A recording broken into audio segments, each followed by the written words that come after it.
વડોદરા શહેરના લાલબાગ વિસ્તારમાં આવેલા લાલબાગ સ્વિમિંગ પુલની લીલ જામી જવાથી સ્વિમિંગ પુલના સભ્યો પરેશાન થઈ રહ્યા છે। આ સમગ્ર ઘટના વિશે વોર્ડ નંબર 13ના કોંગ્રેસના કાઉન્સિલર દ્વારા જણાવ્યું છે કે છેલ્લા ઘણા સમયથી લાલબાગ સ્વિમિંગ પુલની હાલત ખરાબ છે।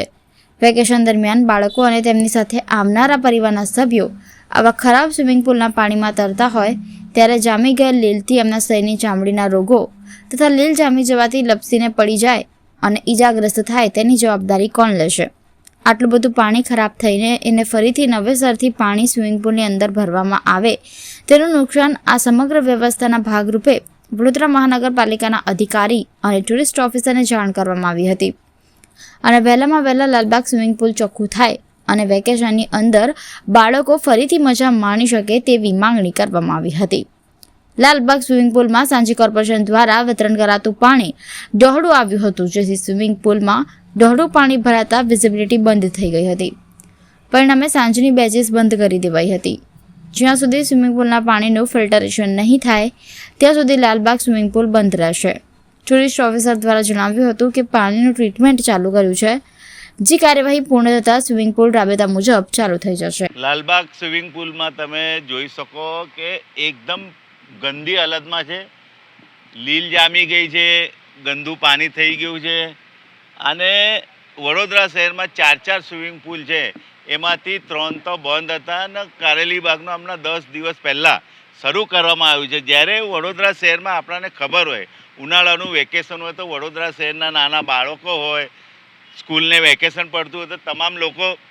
સ્વિમિંગ પુલમાં જતા હોય તો એની અગાઉથી તૈયારી કરવી જોઈએ અને 4 વર્ષથી બજેટમાં અમે એ જ કામ લઈ આવીએ છીએ કે 25 લાખ રૂપિયા મૂકવામાં આવે છે કે સ્વિમિંગ પુલમાં કંઈ મેન્ટેનન્સ કરવાનું હોય, અંદરની જે ટાઇલ્સ છે એ તૂટી ગયેલી છે, કેટલા ઘણા સમયથી વારંવાર રજૂઆતો કરી છે। એના અગાઉના જે મેયર હતા એમને બી રજૂઆતો કરી હતી, પણ આ અધિકારીઓ જાણી જોઈને કોઈ પણ રજૂઆત કરવા છતાં કામગીરી ન કરવાના લીધે આજે લાલબાગ સ્વિમિંગ પુલ પર પરિસ્થિતિ એવી થઈ ગઈ છે કે રોજના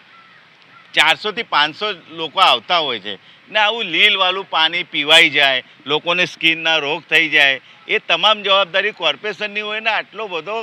પૈસો હોવા છતાં આપણે ન વાપરવાના લીધે આવી પરિસ્થિતિ ગંભીર ઊભી થઈ ગઈ છે અને અગાઉથી આ બધો પ્લાનિંગ કરવાનો હોય એટલે જે પણ અધિકારી હશે આ તમામ જવાબદારી અધિકારીની હોય ને દરેકમાં ફંડ મૂકવામાં આવે છે। દરેક બજેટમાં 25 લાખ 30 લાખ રૂપિયા સ્વિમિંગ પુલનું કંઈ પણ રિપેરિંગ કરવું એના માટે મૂકતા હોય, પણ એ પૈસા પાછા જતા રહે છે। અધિકારી કોઈ પણ જાતનું કામ નહીં કરવાના લીધે હવે ગંભીર એવી પરિસ્થિતિ, હવે ઉનાળાનો સમય ચાલુ થઈ ગયો, લોકો સ્વિમિંગ કરવા આવશે, નાના બાળકો આવશે તો આ ગંદુ પાણી પીવાશે એમનાથી, આ સ્કિનના રોગો થઈ જશે, એ જવાબદારી કોની? એટલે આ તમામ જવાબદારી કમિશનરશ્રીની છે અને જે બીજા ઇતર સ્વિમિંગ પુલ જે બંધ હાલતમાં છે એ પણ વહેલી તકે ચાલુ કરવામાં આવે તો વડોદરા શહેરની પ્રજા સ્વિમિંગ પુલનો સારી રીતે ઉપયોગ કરી શકે એવી અમારી માંગ છે।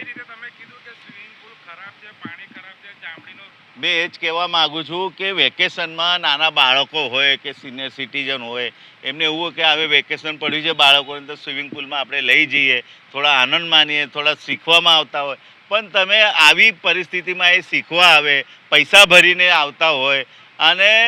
આવું સ્કિનનો રોગ થઈ જાય, આવું ગંદુ પાણી એને પીવું પડે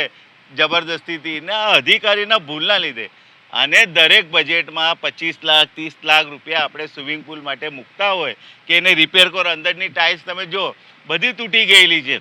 ને એટલી લીલ જામી ગઈ છે કે કોઈ પણ ભૂલથી નાનો બાળક પાણી પી લે ને તો ઘરે જઈને બીમાર પડી જાય તો આ જવાબદારી કોની? આ તમામ જવાબદારી કોર્પોરેશનની છે ને કોર્પોરેશનના અધિકારી